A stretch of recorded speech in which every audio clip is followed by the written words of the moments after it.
You're listening to the Marne Report. Hi, Fort Stewart and Hunter Army Airfield. Kelsey here, back with another edition of the Marne Report podcast. Today, I'm joined by our special guest, Nick Seanor, who is the Wildland Fire Program Manager with the Forestry Branch here at Fort Stewart. Today, we're going to talk about prescribed burns and hopefully learn a thing or two. Thank you so much for joining me, Nick. How are you doing? No problem. I'm doing great. All right. So could you maybe share a little bit more about yourself and kind of what you do in your role? Sure. So I am, like you said, the Wildland Fire Program Manager for the Forestry Branch. So that kind of oversees all of the prescribed burning as well as all the wildfire response. And we've got a pretty robust program on Fort Stewart, just being how large it is. We manage roughly 284,000 acres. There's kind of a lot going on certain times a year when it comes to fire. Yeah, of course. So it's actually my second military installation, and I was just wondering, are prescribed burns a common thing like throughout military installations or just mainly here at Fort Stewart? It depends on where they are common. Specifically in the southeast region of the U.S., they're a lot more common than other places. Fire's kind of a part of any ecosystem I would say in the continental United States. It's a lot easier and more commonplace, you could say, to implement it in kind of the southeast, more so than, say, states out west or in the north, for a whole bunch of different reasons. But yeah, it's a common thing. Obviously, prescribed burns, they happen because we make them happen. What are the benefits to this program? So there's several of them. Unique to Fort Stewart, the main benefit is it supports a military training mission. It maintains an open landscape throughout the training areas. And then what kind of goes hand in hand with that, it also reduces hazardous fuel loads out in the forest to reduce the threat of wildfires, which keeps the training mission going. We haven't had a day lost to training for wildfires in over 2 decades now. Oh, wow. And that kind of goes back to our robust burn program. And also in the southeast United States, like I said, it's a fire-dependent ecosystem out here. Fires have been burning as long as these forests have been here. They were, either lightning strike or started by indigenous people or whatever. But it's part of the ecosystem here. There's a lot of species that depend on it. And so by implementing prescribed fire, we benefit those. We have a great threatened and endangered species program out here on Fort Stewart. And so there's several different reasons for it. What are the specific species that are benefited by it? So out here, our biggest one, which is actually it just recently got downlisted from being endangered. Oh, wow. Part and thanks to us. It's the red cockaded woodpecker. That's the big one you'll hear about a lot out here. But we also have the frosted flatwood salamander. We have the eastern indigo snake, gopher tortoises. All those species require kind of an open understory of the forest from a fire regime periodically introduced into there. And so it really benefits them. That's kind of what they depend on. Well, that's awesome. Yeah, thank you for that. And obviously some people would assume that us burning this land and the trees and the forest, they would think that's harmful to the environment. What would you say if someone were to tell you that or say that? I would say the short-term impacts are way outweighed by the long-term benefits of it. Yes, you'll see a prescribed fire, you'll see smoke coming up, and there's obviously particulate matter going into the atmosphere. However, the way you burn with a prescribed fire, it doesn't generate a lot of smoke. It's a very low-intensity fire, so there's not as much particulate matter being put into the atmosphere as, say, a wildfire with the wind behind it really pushing through. They're consuming a lot more fuel, therefore putting more particulate matter into the atmosphere. So, yes, there's a very short-term. I would say it looks a lot worse than it is when you see a prescribed burn going on. And then after that, especially here in the southeast, because we've got such a long growing season, almost immediately that forest starts growing back, and it's essentially capturing way more carbon as it's growing back than was put into the atmosphere in that 2 or 3 hours that it was on fire. Yeah, so over the next 6, 8, 12 months, it's really regenerating and benefiting the environment a lot. And for you guys, when you go along and do this process, because it's from, December 1st till June 30th is when we burn out here on Fort Stewart. And for you guys, how do you choose which areas to burn? Is there a lineup? How does that process happen, I guess? So there's a lot of factors in the process. First, when you're prescribed burning, obviously you have a prescription written up for that area that you're going to burn. And there's certain weather requirements and certain parameters that have to be met before you put any kind of fire on the ground. So that area first has to meet all those requirements, and that's wind direction, that's atmospheric dispersion, that's temperature, that's humidity. There's a lot of different factors. A lot of science. Yes.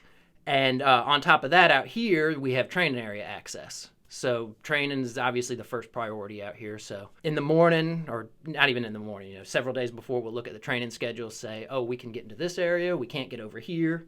Well, we're going to have a west wind. That's going to be putting smoke towards Savannah, so we have to keep that in mind. So that's the two biggest things, is weather parameters and training area access determines day by day where we burn and what we burn. How many acres do you burn at a time, or like how much total do you have a goal for this season? We do have an annual goal. We try to burn 115,000 acres a year, Wow. which puts us as one of the largest fire programs in the U.S. Yeah. And then on a day-to-day basis, it's also kind of weather dependent. We'll have burns as small as 40 to 50 acres, somewhere maybe near the Cantonment or something like that. Or we'll burn up to 12,000 acres in a day when we burn the artillery impact area. So it really varies. So we've discussed how you choose the area and what parameters you have to go about to even decide to burn that day. What is the actual process of getting out there after you've decided? How do you burn it? So once we've determined where we're going to burn, we send our crews out there. We have at Fort Stewart Forestry, we've got over 40 fire personnel who work with us, and they're all trained up to levels unique to what job they're going to be doing.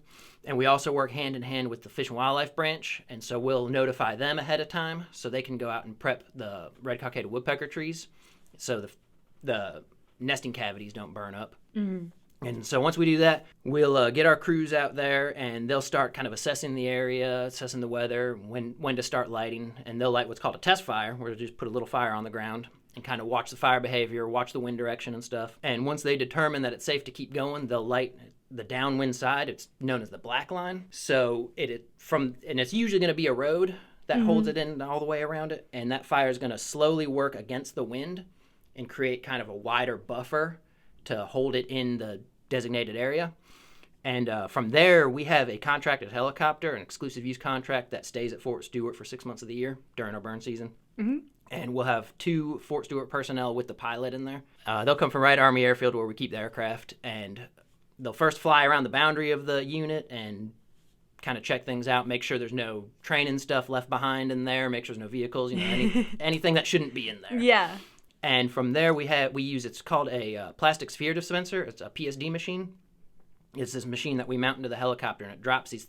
They look like ping pong balls, and they contain potassium permanganate inside of them. And when they run through the machine, they're injected with glycol, which creates a chemical reaction, a little delayed reaction. So it's about a 40 to 50 second reaction. And we drop the ball down into the unit, and it just catches on fire, almost like a lighter flicking on the ground. It's nothing like super intense or anything.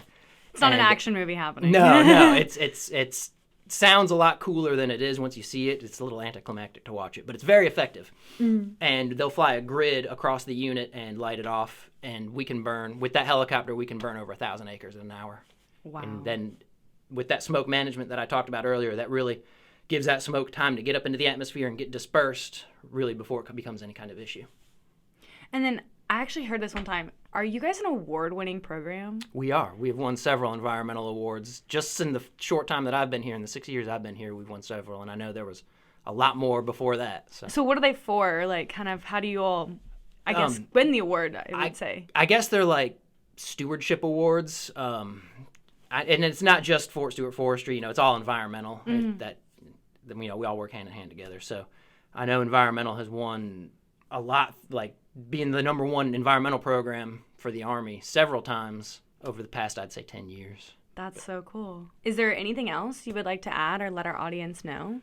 Yeah. So right now, especially in this area, as this area develops and grows so much, public relations is the biggest thing to deal with. Like, yeah, it looks intense putting fire on the ground and keeping it in, but keeping the fire in the box is not the hardest thing.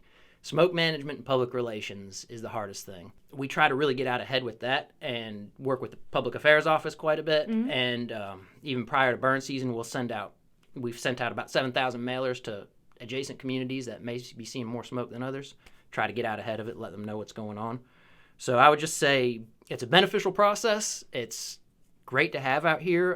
The training mission needs it. It's good for wildfire reduction, the threat of wildfire reduction. and threatened and endangered species habitat management. So. Yeah, all around, it's a good program, it sounds like. Yes. Well, thank you so much for joining me. I know I learned a lot. I hope our audience did too. And also, guys, to stay up to date on prescribed bird notifications, please follow us on social media or check out the Fort Stewart website. Thank you, Nick, so much for joining me. No problem. Thank you. Yeah, it was a pleasure talking with you. I'm Kelsey Stieber, and that concludes this episode of the Marne Report. See you next week. The Digital Garrison app is your one-stop source for all things Fort Stewart Hunter Army Airfield. With the DG at your fingertips, you'll never miss out on upcoming events, installation updates, facility and gate information, weather, shopping, and so much more. Digital Garrison is free from your phone's app store. Download today.